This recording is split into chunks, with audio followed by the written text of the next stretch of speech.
Oi, chuchus! Tudo bem com vocês? E aí, estão em casa, aprendendo? Estão na escola, mantendo o distanciamento, lavando bem as mãos? Tomem muito cuidado, hein? Os protocolos de segurança precisam ser respeitados. Embora estejamos avançando aí na vacina, ainda precisamos nos cuidar. Ok?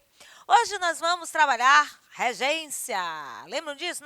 Eu já dei uma aula sobre regência. Nós vamos continuar nesse assunto. E a regência, nós já sabemos que é esse ato aí de harmonia. No caso da música, eu falei isso aí na aula passada, né? O maestro fica lá com a batuta, dando comandos para a orquestra. Cada um dos instrumentistas vai tocar dentro de um tempo e aí sai uma linda melodia, né? Tem várias aí que a gente vê, principalmente em desenho animado. Tan, tan, tan, tan, tan, tan, tan, tan, tan, tan. Aí fica aquele. Parece uma coisa assim, sem sentido, mas não é não. Tem um sentido. É muito sério. E aí nós vamos ver essa relação de sentido. Por que eu falei disso? Quando você rege um coral, uma orquestra, o regente está dando os comandos. Os instrumentistas vão cantar de acordo com o comando. Cada um, ele inclusive usa as duas mãos. O regente de coral também faz assim, faz assado. E aí, quem está sob essa regência vai obedecer esses comandos para que tudo fique harmonizado. Na fala e na escrita, não é diferente. Eu estou falando com vocês agora e estou elaborando textos, e a minha colega também, me seguindo aqui, os meus chuchus que não podem me ouvir, mas me veem e entendem por causa da interpretação da minha colega que está aí no cantinho da sua tela. Quando isso acontece, ela me ouve, olha só o trabalho dela, ela me ouve, ela interpreta o que eu digo e transforma tudo isso numa outra linguagem. Ela não pode fazer movimentos aleatórios, ela não pode usar um sinal diferente, senão não vai haver entendimento. Isso é a regência dentro da língua portuguesa. Regência verbal, regência nominal, também existe. É a relação que existe no caso da regência verbal entre o verbo e os seus complementos.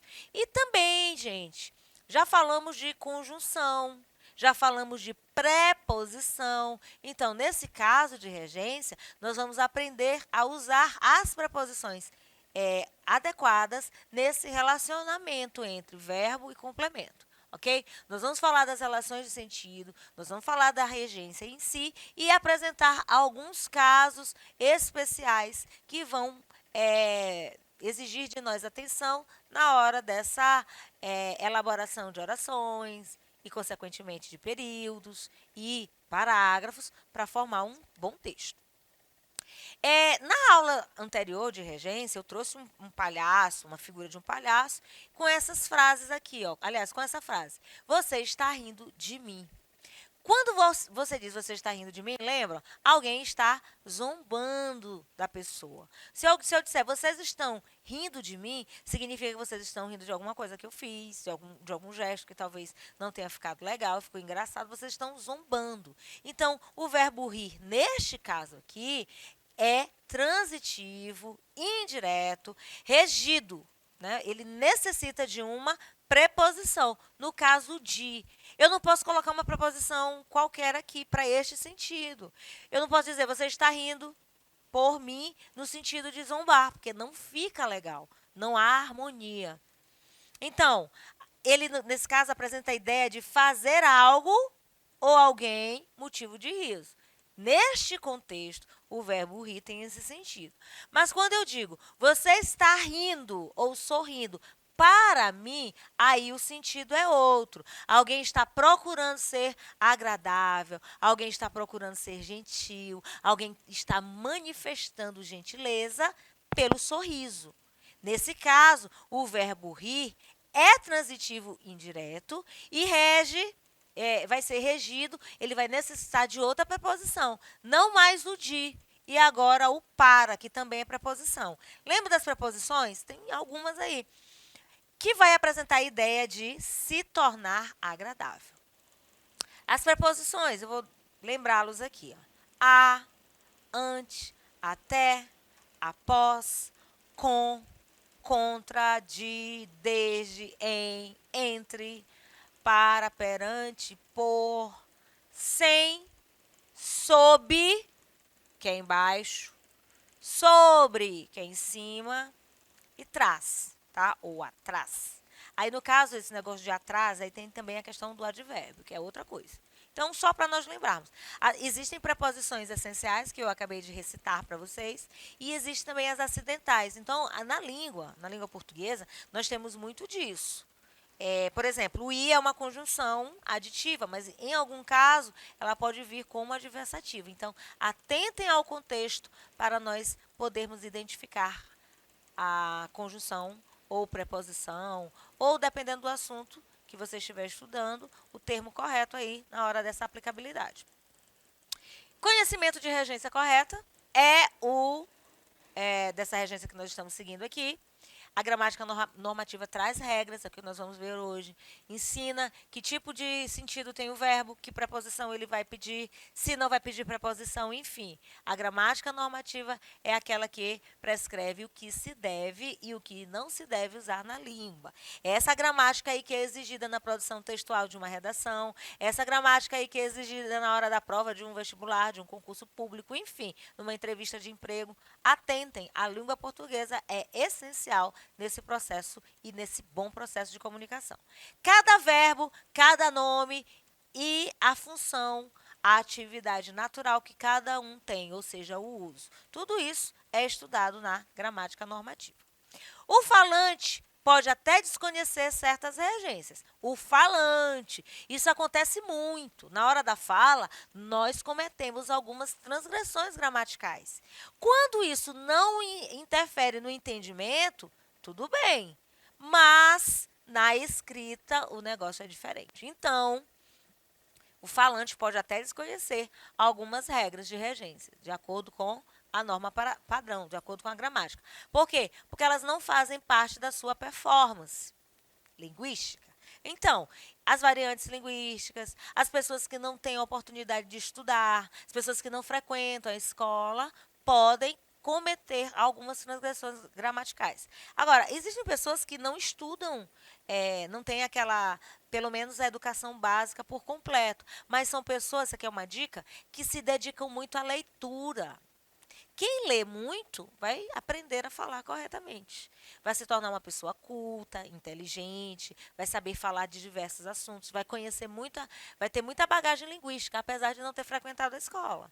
Então, fica impossibilitada de determinados empregos por questões de graduação, mas é uma pessoa que se sai bem nas situações comunicativas, consegue ter sucesso a partir da leitura. É uma dica. Então, leia bastante, leia tudo, leia muito, e você será bem sucedido aí nessas questões linguísticas. Bom, quando uma pessoa não tem ou não costuma falar corretamente, não respeita as regras gramaticais, vai acarretar em certos usos condenados pela prescrição dos gramáticos. Vai soar, e não suar, tá? Soar mal aos ouvidos. Soar vem de som, certo? Suar vem de sudorese. A pessoa, tá? Então, uma dica aí, ó, olha só, muita gente troca o suar pelo soar. Quando uma pessoa chegar para você e dizer, gente, eu sou muito, sai de perto. Brincadeira. De acordo com o significado gramatical, a regência é reger. Olha aí a questão do contexto. O que é regência? É reger, ou seja, determinar algo. O maestro determina lá na hora da regência da orquestra. Lá no coral, a mesma coisa, o regente de coral determina. Mas, como nós estamos falando de língua portuguesa, nós temos aqui a regência vai determinar a flexão de algum termo. Esse termo, no caso da nossa aula, é o verbo. Mas também, nós também temos a questão da regência com o nome, que fica para uma outra aula. Então, dentro de regência verbal, o verbo é o regente, é o verbo que determina quem é que vai acompanhar o seu complemento? Ou esse complemento vai vir sem um acompanhamento. Esse acompanhamento é a preposição, que pode ser qualquer uma dessas que eu falei. Vai depender do contexto. Vai depender do tipo de preposição que o verbo vai aceitar. Dependendo do que o verbo significa, dependendo do tipo de complemento que ele pede, poderá ter diferentes funções sintáticas, com ou sem o uso da preposição. Para isso, nós precisamos conhecer a transitividade verbal. E também nós já falamos de verbos significativos, verbos de ligação.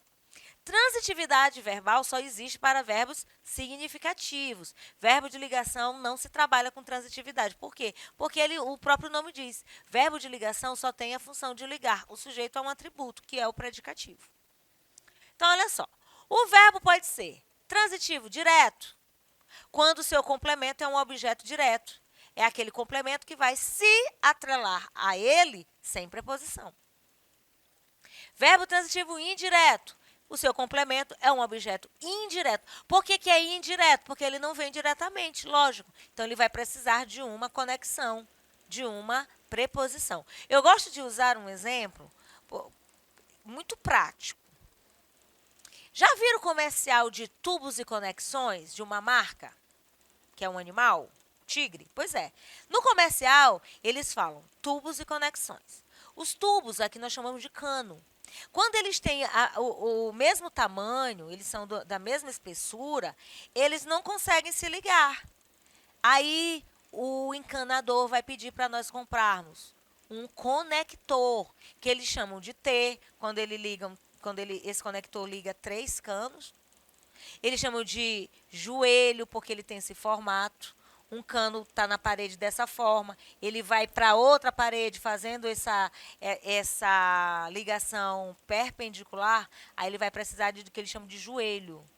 Uma linguagem, é um conector. O que é o conector? É algo que vai ligar dois elementos. Então, a preposição vai ligar um complemento ao verbo, que é o caso do indireto. Eu tenho o verbo transitivo direto e indireto, é aquele que vai ter um complemento sem preposição e um outro com preposição. E eu vou ter também um verbo intransitivo, é aquele que não vai ter nenhum complemento. Por quê? Porque o verbo por si só já é completo. Então, isso aqui, gente, é transitividade verbal. É aprender que verbos que precisam de complemento são verbos transitivos. E esses verbos transitivos podem ser direto, indireto e indireto ao mesmo tempo. E ainda, verbos que não precisam de complemento, que é o caso do verbo intransitivo. Quer ver um exemplo? Nascer. O bebê nasceu. Pronto, nasceu. Não precisa dizer se ele foi de parto normal, se ele foi de cesárea, se ele foi de parto natural. Não interessa. A mesma coisa de dizer que fulano de tal morreu. A gente até quer saber, atualmente, a maioria das pessoas, foi Covid? Covid é causa mortes. Não é complemento de verbo morrer. Quem morre, deixa de viver. Apaga-se o fôlego de vida. Morreu, morreu. Então, o verbo morrer, assim como nascer, é intransitivo. O verbo sorrir pode ser intransitivo. Ele sorriu bastante. Significa que ele fez isso aqui, ó. Agora, quando a gente iniciou essa aula, falou, você está rindo. Né, que é o mesmo verbo, sorrir, de mim ou para mim, aí eu já tenho contextos diferentes, porque tem significação diferente. Sorrir no sentido de ser gentil, ou sorrir, ele pode também ser intransitivo, não esqueçam disso.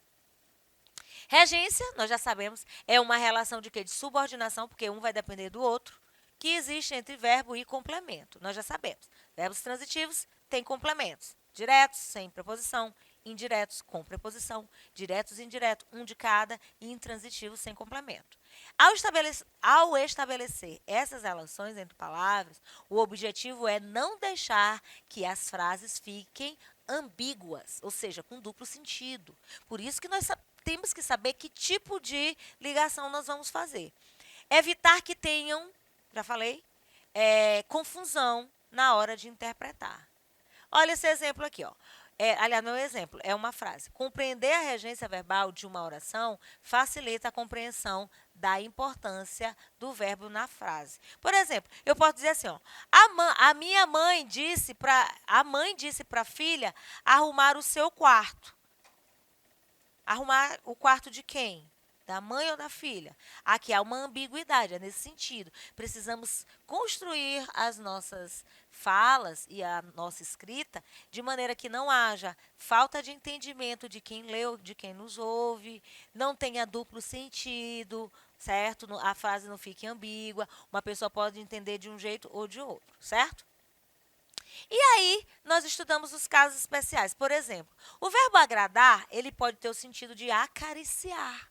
Fazer um agradinho aqui, um carinho na cabeça. Aí ele vai apresentar uma regência de transitivo direto. Ó. As crianças agradam seus animais de estimação. As crianças fazem carinho, é nesse sentido. Mas ele também tem um sentido de ser agradável, certo? Aí, no caso, ele vai ter uma preposição. A promoção não agradou aos clientes, não fez bem, não deixou a pessoa satisfeita. Então, agradar tem duas regências, obviamente, dois usos de preposição com o complemento do verbo. Entenderam? Agradar no sentido de fazer um carinho. Eu vou fazer um agrado ao meu filho. Eu vou fazer um carinho na cabeça. Ou eu vou agradar ao filho, ao meu filho. Aí eu vou fazer algo que o deixe satisfeito, certo? Aspirar. Conhece esse verbo? Ele pode ter o sentido de, ó, cheirar, sorver. Aí eu coloco uma fragrância, entro numa loja de perfumes, a vendedora coloca, dá o papelzinho, aí a gente vai sorver para ver se aquele perfume, aquela fragrância nos agrada. Então, nesse sentido, ele é transitivo direto, porque a garota aspirou o perfume das flores. Ela chegou e, ó, cheirou. A Cacau aspirou vários perfumes. Aí depois eu tive que aspirar borrinha de café para poder tirar o cheiro, porque às vezes confunde. Quando eu vou comprar perfume, eu fico confusa. Coloco um cheirinho aqui, coloco um cheirinho aqui, coloco outro aqui, aí eu fico sorvendo vários cheirinhos, entenderam? Agora eu também tenho o sentido de desejar, de pretender. Aí ele já não é mais transitivo direto, ele vai ser transitivo indireto. Porque quem aspira no sentido de desejar, de pretender, o verbo é transitivo indireto. Então, ó, todos aspiravam ao cargo naquela empresa. Os times aspiram à liderança. Todos querem ser líder. Os times aspiram ao título. Quando eu falo à liderança, esse A tem que ter uma crase, porque um deles é preposição. Outro verbo, assistir. Assistir pode ser no sentido de socorrer. Aí, ó, o médico assistiu o paciente. Ele é transitivo direto. Agora, assistir no sentido de favorecer também é transitivo indireto. Ó. Aí ele admite um pronome. O lhe, como complemento. Transitivo indireto.